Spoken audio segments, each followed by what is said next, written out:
Sheep fans, we're here, we're in this shed, this exciting project that the Viking's been working on. My wee pal, my wee pal the Viking here, he's been smashing it. Big Sean, you can tell us a bit about, you can give us a tour?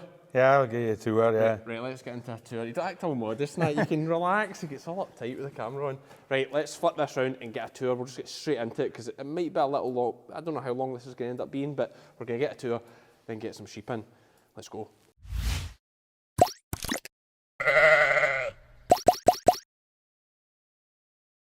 Right, the camera's rolling, let's get this tour. I'm very excited. Tell us about your shed. Aye, so the old shed you'll have seen in some of Cammie's previous videos had it just kind of claimed its lifespan. It was built 32 years ago. We still actually have the external. It's still exactly the same shed externally, roofing wise, walls wise, but we've just kind of completely cleaned the slate and blanked the canvas and started again. The old shed, it kind of came to its end. The slats were kind of knackered. They'd worn and they were becoming leg traps. All the internal gates was rusted down and just knackered. All the water troughs and stuff were rusting, and it was just time to do something about it. We actually used to feed all the ewes in here with a wheelbarrow, and those days are That's gone. how you get so big and strong, is it? I didn't hurt, like, but I did enjoy it, but the novelty wears off when you've got a lot to do and you're stuck wheelbarrow and silage and you can, so. But no, so as you can see, there is 3 tanks here. So we've got a side tank here, which is 2.2 metres wide, and it's about 600 deep. And what's the tank for? Explain the tank. So the tank is like, it's a slatted covering, so all the manure and the pee and all from the sheep just falls down into the tank. So it's stored for fertilizer basically. This isn't our first time using slats. We've always in slats here, and personally I wouldn't keep sheep in any other way. It's just getting good quality bedding is quite hard to come by. Like it actually saves us money in the long time through bedding costs and time bedding sheep and things like that, and you can't actually house as many sheep in the same area on bedding as you can with slats. So we opted for slats. Like I say, a 2.2 metre tank and a 4.4 there. We put a bigger tank in the middle because obviously they've got access to feed at both sides. And we put in feed passes.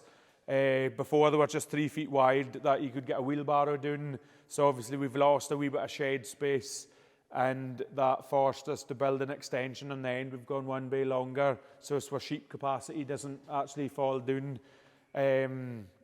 Couple of things, me and my friend Tom and Cammie helped me with these feed fences. It's a kind of design. Your real friend called Cammie? Yeah, my real friend called Cammie, yeah.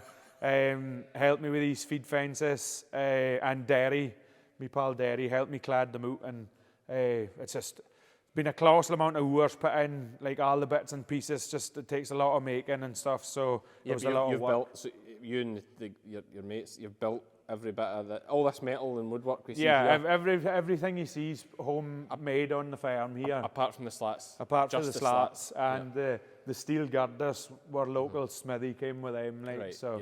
Yeah. But everything else is made here on the farm just to try and keep costs down. But this shed from January till lambing time, until the sheep goes out after they're lambed, is used as a feeding shed. Like the sheep's in here and they're fed. So the issue we always had, the rest of the year we do all our handling through here. So this is kind of central to our farm, and it's just everything channels into the shed. So we do all our sheep handling in here. So I came up with an idea how I could make all the feed fencing versatile for handling gates along with a feed fence. So what I did was we cut out flat bars. I opted for flat bar because I don't like box section being down where the silage may be, because that's like it's corrosive, so that takes a lot of rusting through. But basically these internal rails are on a slide. I made the internal rails and I welded a nut on there so the bolts actually goes through the slide and it sandwiches it to the flat bar. So this is up for feeding at the moment, but after lambing time, we'll just slacken these bolts and slide the rail down, so that then covers the gap for wee lambs and things like that. They're not going to be breaking out all over the sheep house, because we kind of, it's no here and it's no made yet. I must make things for the feed passes, but there's going to be shading races and etc. set up in the feed pass, and the slatted area will be like your holding pens, basically, for summertime. We'll see all that when we're up for Doonby Show. Aye, yeah, I should have it made by then. But yeah, the feed barriers was kind of like a design. You can't buy anything. All that stuff you buy is just cheap and doesn't last. It's expensive, but it doesn't last. Yeah. So we're kind of making it at home and trying to keep the cost down.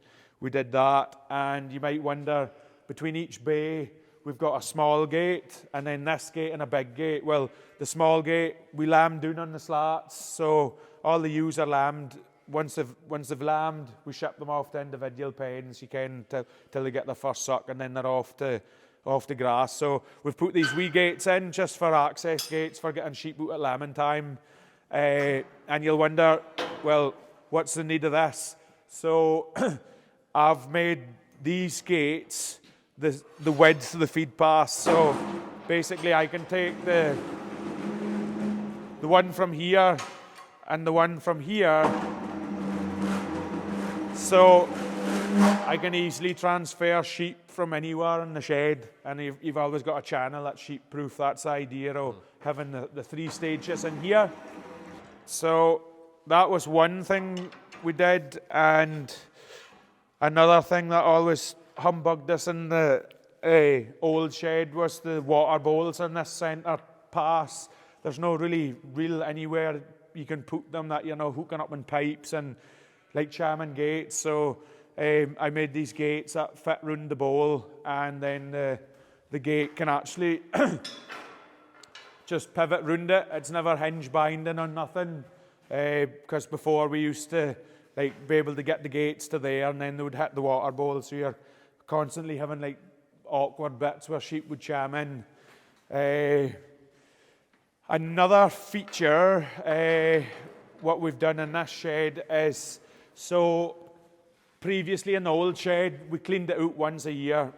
Usually did it in January time. It's kind of when we had spare time to do it. We used to lift all the slats out, take all the water bowls off, and it was just a bit of work. And then we'd come in from that end, scoop up all the manure, and then we actually had to store it up at our cattle farm until it was weather to put it out. So for this one, the tank is, like I say, it's only 60 centimetres deep underneath the slats. Not very much. I would have liked to have done more, but the old roof height kind of stipulated how far we could go down with the tank, because there was already a floor shuttered. A floor was in the original shed, so it's made no sense digging up concrete to pour again. But down here we have 8 feet holes, so you can actually put a slurry pump down into this hole at this end on all 3 tanks. And the idea being is we've got 2 distilleries here, so pot ale is quite accessible, and it's quite a good thing. There's yeast and stuff inside it. We'll get that put in the tanks, and then we'll mix it up with a slurry pump and agitate it underneath and just suck it out with a vacuum tanker. So we used to lose a lot of goodness out of our old sheep shed. It wasn't really self-contained, and then once we carted it out, it was stored up in the midden all winter, and we'd lose a lot of the goodness out of the sheep dung, and it's actually the best dung we have. It's far better than cattle dung or anything, or cattle slurry. It's when you put on grass, it's like rocket fuel. So the price fertiliser and stuff is here. We'll get a good few tanker loads out of here to put on the grass in the summertime. So that was one thing we've done. We've got those holes at each end of each tank.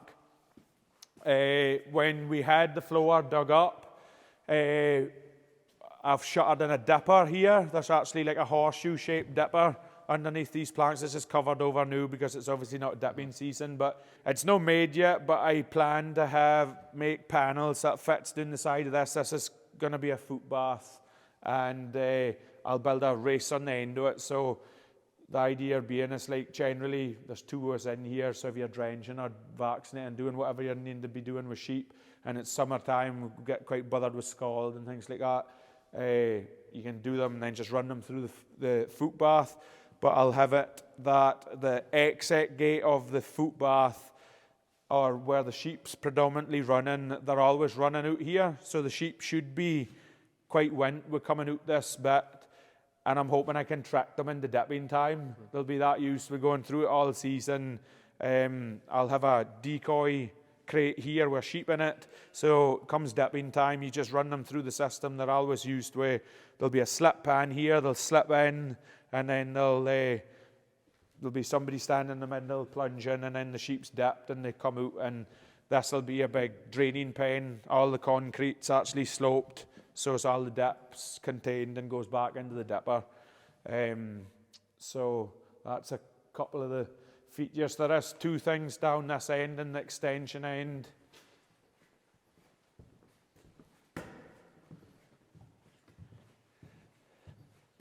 So out to that side of the farm, we've got a couple of like just nice, well-fenced parks, real sheep-proof parks. So we've found it handy, like if you're shearing or you're weaning lambs and that, etc. You can sort off your sheep, and if the sheep's not in to be in, it's quite easy. That gate will just open. We can run them out to the parks that side, and then over on that side, I've left an area for a door. It's just quite a nice big area outside the shed there.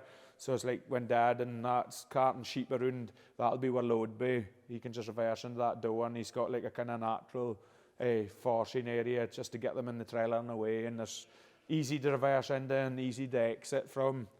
So what about the cost? Yeah, the cost, it's gone a bit our budget. I've not actually added every single thing up now, but I have been keeping a rough track of things, and I would say it'll be in the region of about £70,000, which a lot of that came from concrete. When we built that shed 5 years ago, it was £100 a cube, and now we're struggling to get it for £170 a cube. So it's gone away with a lot of money. All the steel's also gone up in price. To make all this, just for the steel that you see alone, was say £12,000, and all the stuff it took to make all the gates and things like that. So it's a huge investment, but we're kind of set up for sheep here, and we can run a lot of sheep in the summer, and we really struggle to keep them through the winter. So we kind of need some sort of system that's easy for getting a lot of sheep off the ground in the times that we need it. And I would rather spend 70,000 on a shed that will hopefully see me lifetime out than a bloody 100-horse tractor or something. You can even get one for that nowadays. You can that that type of thing. But you're just lucky enough you have both. We've got both, yeah. So, but cattle though, and it's because you have both though that, as you said, it makes sense to have these feed pastures. Yeah, you've already got the tractor, you've got the mixer. We've got the wagon, we've got the tractor for feeding the cattle anyway, so it's not like we're buying an extra tool to feed the sheep. It's just cut off using a bloody wheelbarrow, and it's breathed a bit of life back into the old shed. I don't think you can hardly call it the old shed anymore. It just looks so good. Do you look at the price of did you price up what it would cost you if you were to buy all these gates? And I didn't, but just because you knew they just weren't good enough, you were just going to do it yourself. Yeah, you couldn't buy anything that I wanted, and I always tried to do like I'm quite knacky-handed at marking like metal work type stuff. So if I can help save the cost in some way, I was going to do it myself. And I've got something that fits the building that we have. It's kind of custom done, and well, obviously it helps that you're on £6 an hour. Well, it definitely helps. Yeah, you're paying an engineer £40 an hour to do the same job. Sean will do it for £6. Yeah, aye. And he makes a good point. Like even like his pins he's put on like the top of these gates here. You know, these are like what you'd use for cattle. I mean, this is like bullpen material, because your sheep's never going to bother that. Everything it's heavy, but it's all well hung. It swings easy. Yeah. Like most things, well hung. Like most things about here. Set you up for it here. Love it. Right, let's go get some sheep. If you're watching this, and as Sean goes and he says things, there's going to be things that we miss, but do feel free to ask some questions in the comments. Let us know what you think of it, and any questions you want us to put to Sean. I might even get them for a YouTube live, and we'll ask them the questions that you guys come up with. So drop them in the comments, and then we'll grill them.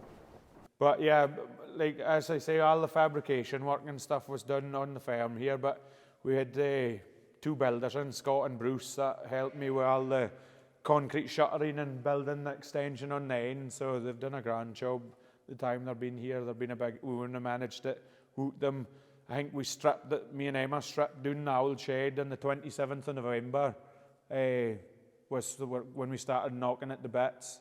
And what is it, the 3rd of March now? Aye, yep. So it's been a 3-month turnaround, which has been quite good, and they've got a lot to do with that. Yeah, no, 100%. And thankfully you managed to mention Emma there and all her hard work as well. Yeah, well, to get Emma due, like, she was up lots of nights cutting and drilling holes. Like, there's 240 ends to all this feed fencing, which is like these flat bars that holds the wood. You can, what I mean, it's a lot of hours just standing there on a bloody drill press, drilling holes. So Emma did a lot of that, and she's, between her and me pal Derry, he's given me a lot of help fitting all it out. I think it was 700 rivets to hold the stock board on, and then all the bolts and fitting all the wood and stuff. It's just it's been a lot of work, and I wouldn't have done it with Emma and Derry and a lot of my friends. Like.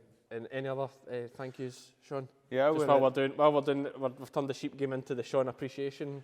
Yeah, well, it's been fine. Like, Mum, Dad, and my uncles kind of been looking to the farm. Like, I've been building here for 3 months. You kind of what I mean, to get this done, and they've been up feeding the kye and feeding the sheep, making sure all the real priority jobs is done. So had left a lot of time that I could put into this. You kind of so we couldn't have done it without them either. Well, that was the big tour of the shed. We've got some great drone shots and all sorts of stuff in there for you to see a right proper look at it as Sean's speaking.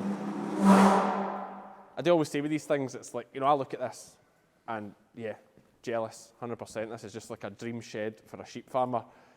But it's okay to be jealous as long as you know you're jealous, and I certainly know. One day when I get the farm, I always say, if I ever win the lottery, I'll farm just like Sean does. I don't know if you're tough enough to put the worship required to build this. Oh, no, I would just get somebody to build it. Yeah. I mean, I couldn't do half these things. Build it myself, no chance, when I've got him there. £5 an hour. Anyway, I think what we're going to do is make this 2 videos because, you know, I don't want to cut anything out the tour because most of you will love seeing every detail here, so we'll keep the full thing in. We're going to go and get the sheep now. That's going to be in the next video. So it's a 2-parter this. It's a to be continued.